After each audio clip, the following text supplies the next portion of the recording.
Three, two, one. Hello. Today, my guest is Claire McCaskill.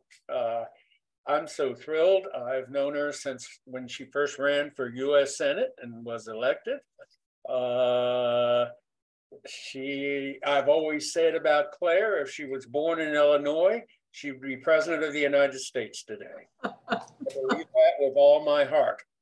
Her mother was Betty Ann, who was one of my favorite people in the world, who was legendary in Missouri politics and built an incredible organization for Democrats in the state. Claire was first elected in 2007, and she was state auditor for 8 years. She has 3 children. She was in the United States Senate, and she was a champion of progressive issues, yet in a tone and a careful rhetoric to make progressive issues sound like everyday American issues. She was a genius at that. That's why I think she'd be president today. Claire, it is thrilling to have you here. One of the things I want to touch about, I really believe in personal renaissance. And I don't think there's a better poster child for personal renaissance. You were defeated by Josh Hawley. And you took that, and you are now one of the leading commentators, consciences in America. And we get to see you on Nicole Wallace's show on MSNBC, and Brian Williams when he was there, and just about every show you can be part of. People listen to you, they admire you, and I'm one of them. How difficult was that transition to prove yourself from a U.S. Senator to a media star? Well, it's interesting, David. I really thought I was going to be miserable. I had been on a hamster wheel for 40 years. I began running for office as a very young single woman in a state that didn't take kindly to young single women, and kept on a path where my elections were always very tough. I had to work really 365 days a year at trying to keep together a coalition of people and get out and communicate with people in a way they felt comfortable and confident about me as their representative. And that was exhausting. And when I stepped off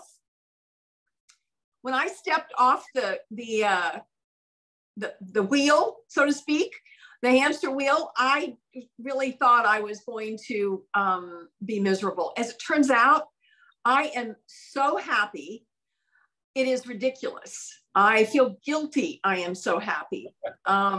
It's like the old religious hymn, isn't it? I was lost and now I'm found. Yeah, exactly. And who knew that they would pay me real money to talk about politics? I feel like I'm committing white collar crime. And all I have to do is say what I really think, which I did when I was elected, but I had to do it, as you mentioned, carefully. Now I don't have to be careful.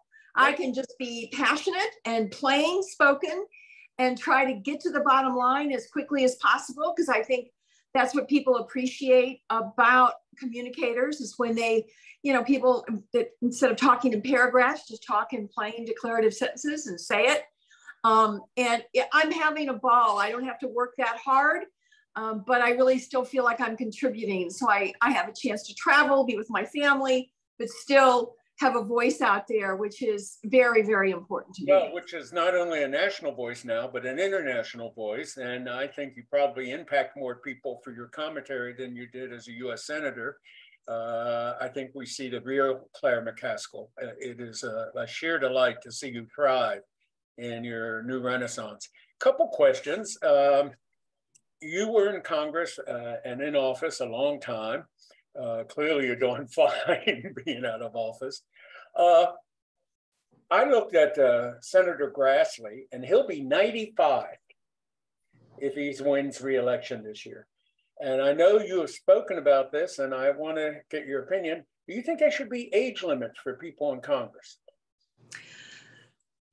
I am not a huge believer in artificial barriers to people getting elected, whether it's term limits or age barriers, because, I think people forget that Bernie Sanders is older than Joe Biden. And Elizabeth Warren is older. but everybody ages at a different pace and a different way. So I think what's really more important is that our party, and I said this yesterday on Meet the Press, we've got to realize that we are headed for trouble if we don't start putting younger people in important leadership positions. Our future depends on younger people. Our future depends on the generation that thinks it's nonsense to talk about discriminating against people because of who they love, or think it's nonsense to try to close our borders and never allow anybody from a foreign country to come here. The young people are the ones, I think, that will save this country from some of Trump's worst instincts and the Trump followers' worst instincts. And so to really capture them and to keep them engaged and involved, we need to make sure that leadership of our party is not all over the age of 75 years old. Well, you know, the choice issue dramatically points out that we can't take for granted anything, whether it's choice or LGBTQ plus rights. But you speak of young people, and I could not agree with you more. Who are some of the young woman politicians that excite you right now? Oh, there's a lot of, and of course I'm ancient, so almost all the women that are in Washington are younger than I am. But I think Gretchen Whitmer is very exciting. I think she has been dynamic and strong. She clearly is a good communicator. I think the new governor of Massachusetts is somebody who I think will be terrific for the Democratic Party. I adore Val Demings down in Florida, riding her Harley Davidson and being a police chief and having such a strong voice on criminal justice reform, and at the same time, not being willing to abandon the fact that we need everybody to obey the law. But there's a lot of them around the country, and a lot of young women that are really good. So I just hope that the people who are in leadership, really, because sometimes it's a matter of opening the door and allowing someone to walk in. You sometimes can have the power to keep that door shut. But I think if some of our leaders, look at Nancy Pelosi, all of her lieutenants, with the exception of Hakeem Jeffries, are fairly old. Maybe it's time for her to, give a nod to Hakeem and say, hey, it's your turn. I couldn't agree with you more. I'm 76. I've been active in politics a long time. But I always say to myself, there's a role for you, there's a voice for you, but get out of the way. Use your voice in a way that doesn't inhibit someone from moving forward. I've had my moment in the sun, and I'm thrilled. I feature on my video blog dozens of young upcoming politicians because I want them to be heard. Now, I know you just said you're against term limits, but the Supreme Court's a real problem. And I don't think America will ever accept stacking the court or whatever you call it, adding justices. I just don't see that happening. But I think they might do term limits, like 3 terms. What do you think about that? Well, I think that might be some place where term limits and/or an age limit might make some sense. Lifetime appointments are dangerous things. The thing about somebody in Congress, they have to be able to perform at a level that people still vote for them. They have to act and be held accountable. Exactly. If Chuck Grassley gets reelected, the people of Iowa know what they're doing. They know they're sending a very old man back to the United States Senate. Whereas the people don't have any say about the Supreme Court. Once they're there till they die, unless they resign.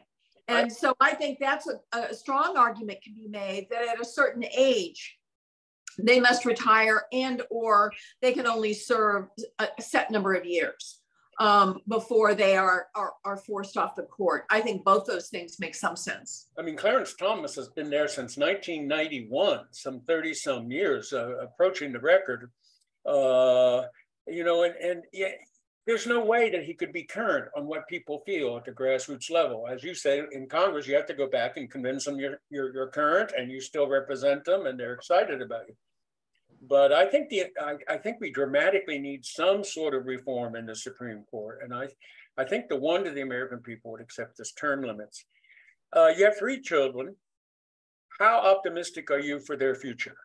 Well, actually, I have combined with my husband, who I've been married to for 20 years now. We actually have 7 Oh my God. And you, David, I've been busy. I now have 14 grandchildren. Oh my God. So, I have the ability to be up to date on every Marvel character. At the same time, I understand the challenges of young Americans that are trying to get their foot in the door, trying to establish some kind of economic security. And I think it's very tough right now.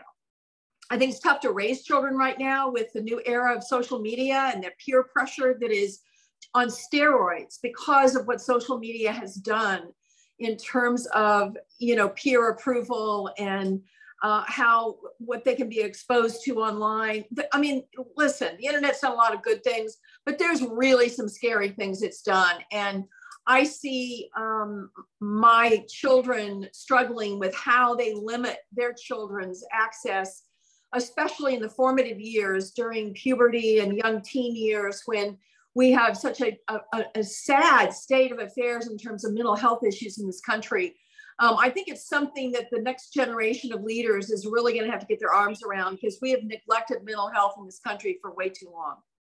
I couldn't agree more. As a fact, as a person who suffered a breakdown in my early years, to me, it was a shameful moment. Now I'm very proud that I plowed through it, got therapy, got help, and was basically supported by those around me. But that's not the case. But it still carries a stigma, and we have to erase that stigma.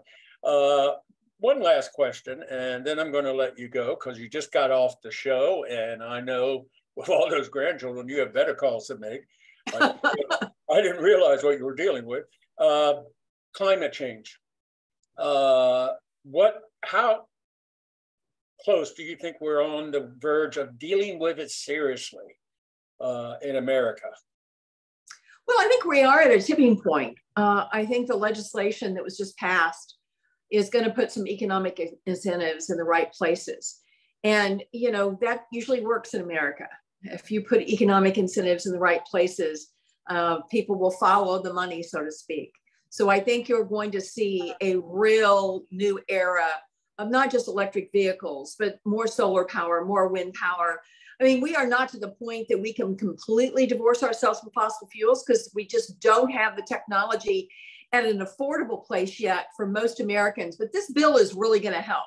And I do think it is now being taken seriously by everybody in America, with the exception of that thin chunk of about 20 to 25% that are in total denial that it's even real. Those people who just have no respect for science. Yeah, they go to the Church of Trump.